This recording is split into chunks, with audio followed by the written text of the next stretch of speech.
और चलिए अब जानकारी लेंगे ऑपरेशन जिंदगी की। सीहोर से बड़ी खबर, सृष्टि को बचाने के लिए अभियान जारी है। एनडीआरएफ एसडीआरएफ के साथ सेना ऑपरेशन जिंदगी जारी कर चुकी है और ऐसे में कोशिश यही है कि सकुशल सृष्टि को बाहर निकाल लिया जाए। देखिए, सबसे पहले एनडीआरएफ एसडीआरएफ की टीम मौके पर पहुंची, कोशिश जारी थी। उसके बाद मुख्यमंत्री पल पल का अपडेट ले रहे हैं। उन्होंने सेना को निर्देश दिए, सेना ने मोर्चा संभाला और अब रोबोट मैकेनिज्म के जरिए, यानी कि रोबोट्स आ रहे हैं, उनके जरिए अब सृष्टि को निकालने की कोशिश की जाएगी।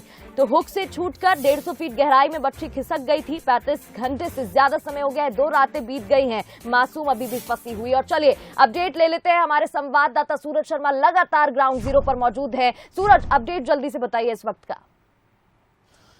बिल्कुल प्रगति, खासतौर से गुजरात से जो रोबोटिक्स टीम है वो यहाँ पर पहुंच चुकी है। देखिए, ये मैं आपको तस्वीरें दिखा रहा हूँ, जो मैकेनिज्म वो लेकर आए हैं। खासतौर से ये केबल है, खासतौर से रोलर के माध्यम से एक जो सेंसर कैमरा है वो उसके अंदर डाला जा रहा है। साथ ही एक रोबोटिक आर्म है जो आपको अभी बॉक्स में नजर आ रही है। और जिस तरीके से जो सेंसर कैमरे हैं उसके जरिए उसको देखा जाएगा कि किस तरीके से वो गहरे गड्ढे में है। और खासतौर से बताया जा रहा है कि जो पानी है वो काफी गंदा हो चुका है। तो ऐसे में कहीं ना कहीं जो आर्म्स है उसके अंदर एक सेंसर भी लगा हुआ, ताकि वो सेंसर के माध्यम से बच्ची तक जो आर्म्स है वो पहुंच सकती है। और उसको कैसे ऊपर तक लेके आना है, इसको लेकर तमाम तैयारियां शुरू हो चुकी हैं। और खासतौर से अब देखिए, ये रोलर केबलिंग के जरिए बोरवेल के अंदर पाइप डाला जा रहा है। साथ ही जो बॉक्सेस आपको नजर आ रहे हैं वो हाई फ्रिक्वेंसी सेंसर कैमरा है और उसके साथ ही जो रोबोटिक आर्म है वो यहाँ पर पहुंच चुकी है। तो कुछ ही देर में कह सकते हैं कि अब ये ऑपरेशन शुरू हो चुका है। तो तमाम जो कोशिशें हैं वो लगातार प्रशासन कर रहा है और यही कारण है कि गुजरात से तत्काल स्थानीय प्रशासन ने संपर्क किया और उसके बाद देर रात वो टीम रवाना हुई। अभी तुरंत पहुंची ही है और तुरंत ही उन्होंने ऑपरेशन भी शुरू कर दिया है।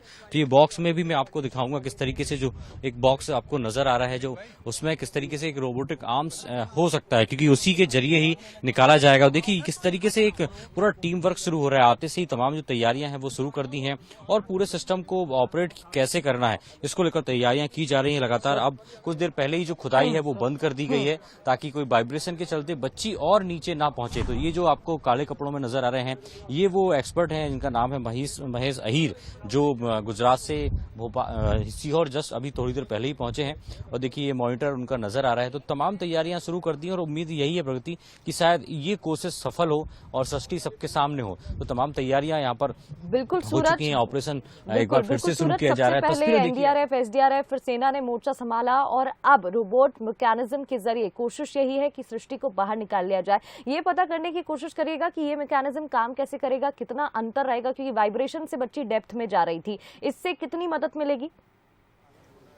देखिए खासतौर से ये जो मैकेनिज्म है इसके जरिए, केबल के जरिए और जो रस्सियां हैं उसके जरिए जो आर्म्स है उसको बोरवेल के अंदर डाला जाएगा और वो सेंसर हाई फ्रिक्वेंसी कैमरे भी उसमें लगे हुए हैं। यदि बच्ची दिखाई नहीं भी देगी तब भी वो सेंसर के माध्यम से आर्म्स जो है उस बच्ची को कैप्चर कर सकता है। यही कारण है कि मडी जो वाटर होता है, खासतौर से जो गंदा पानी होता है, मिट्टी युक्त पानी होता है, उसमें भी ये सेंसर काम जी रखा हुआ है। ये हाई फ्रिक्वेंसी जो सेंसर कैमरेज हैं वो उसके साथ ही आप देखिए रोलर जो लगा हुआ है, जिससे खासतौर से एक कैमरा डाला जाएगा। उसके साथ ही जो अन्य सेंसर केबलिंग है वो की जा रही है। एक बॉक्स आपको नजर आ रहा है जिसमें खासतौर से मॉनिटर बॉक्स है। इसको कैसे ऑपरेट उसको ऊपर से ही करना है, क्योंकि नीचे ऑपरेशन कुछ ऑब्जेक्ट नहीं रहेगा। ऐसे में कैसे ये बॉक्स के जरिए, यानी कह सकते हैं कीबोर्ड नुमा एक बॉक्स जो नजर आ रहा है, इसमें मॉनिटर भी है। आप देख भी सकते हैं कि केबल कहां तक पहुंची, कैमरा कहां तक पहुंचा है और कैसे उसको ऑपरेट करना